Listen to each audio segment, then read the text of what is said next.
My name's COLIN DONOHUE. I work with the National Network of Forest Practitioners in the U.S.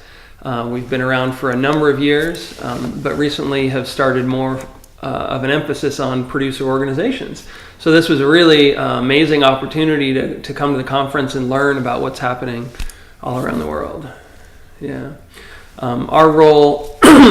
Our role as a national organization is to find the places where folks are trying to improve their communities, the innovators, we call them the spark plugs, who make things move in community, and to try to support them and connect them with others who are doing similar things, connect them with information and resources, basically try to create an enabling environment where or a group of people who want to move something forward will have that kind of support, and maybe can see others who've been in a situation that they're aspiring to get to and be kind of motivated by that example. Well, what I shared about today was a project where we as a national group partner with local partners in Alabama, Mississippi, and a little bit in Georgia. And the goal of that project is to help mobilize forest landowners who are generally small landowners. We work pretty much with African American landowners in the South, and they have largely been out of the resource streams of forestry. So there's governmental programs to do management plans, or to do tree planting, or to do different controlled burning practices. So you can edit that out. A little stumbling there. So they've been out of the mainstream.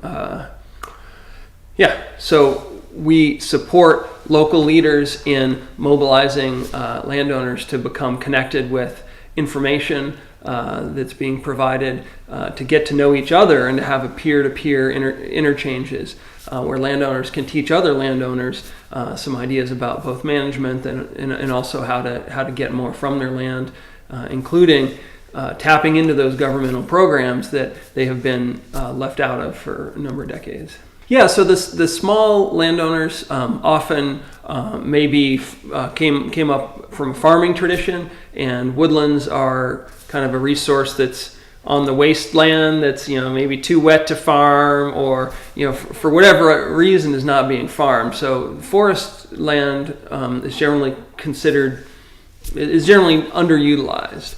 So the first step is just communicating to folks what the value is of their property. The second is that when they do sell timber, it tends to be in a more predatory fashion, where a logger will come, offer cash money, and they won't have any way of evaluating that offer, but really need the funds. So they'll perhaps sell their timber for far less than it really is worth. So raising the awareness of the importance of call before you cut, talk to a forester, maybe bid out your timber sale so you get competitive bids so that the price is fair.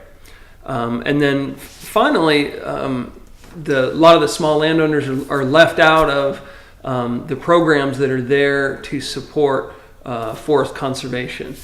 So there are funds from different governmental programs to do a management plan, to do site preparation, tree planting, to do thinnings, to do wildlife practices and fire.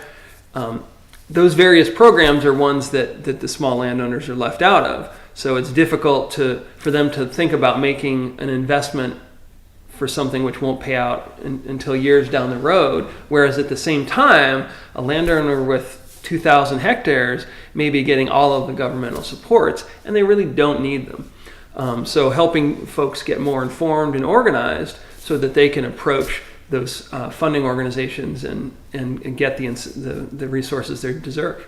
One of the biggest things that I came away from this meeting with is just an interest in connecting the folks that we work with other people around the world who are doing similar things. There are amazing examples of producer organizations from Finland to Nepal and in all different parts of the world. And so for some of the producers we work with, there's a sense that they need to become hopeful that something can be done beyond what is there now. So if they can see folks who've struggled and created these structures and the benefits of what these structures are doing for communities who've done that hard work and taken that leap of faith, I think that really may motivate more folks to settle in and create some of these opportunities that'll benefit their communities in the long haul.